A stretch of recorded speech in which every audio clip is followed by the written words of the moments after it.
चंद्रपूर जिल्ह्यातील ताडोबा अंधारी व्याघ्र प्रकल्पाचं कोर क्षेत्र आजपासून बंद राहणार आहे। पुढील 3 महिने पर्यटनासाठी बंद असेल। वाघ आणि अन्य वन्य प्राण्यांच्या पर्यटनासाठी प्रसिद्ध असलेला हा प्रकल्प दरवर्षी पावसाळ्यात 3 महिन्यांसाठी बंद केला जातो। पावसाळ्यामध्ये जंगलातील रस्ते वाहनांसाठी गैरसोयीचे होतात, त्यामुळे हा निर्णय दरवर्षी घेतला जातो। ही बंदी केवळ कोर झोनमधील पर्यटनासाठी असून बफर क्षेत्रातील पर्यटन मात्र सुरूच राहणार आहे। 1 जुलै ते 30 सप्टेंबर दरम्यान ही बंदी असेल।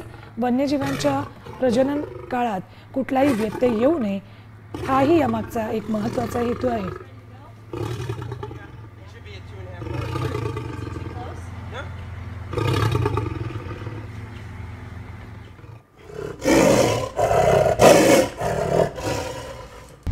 आता isakal.com आहे देशातील नंबर 1 ची मराठी न्यूज वेबसाईट। प्रत्येक अपडेटसाठी isakal.com ला नक्की भेट द्या।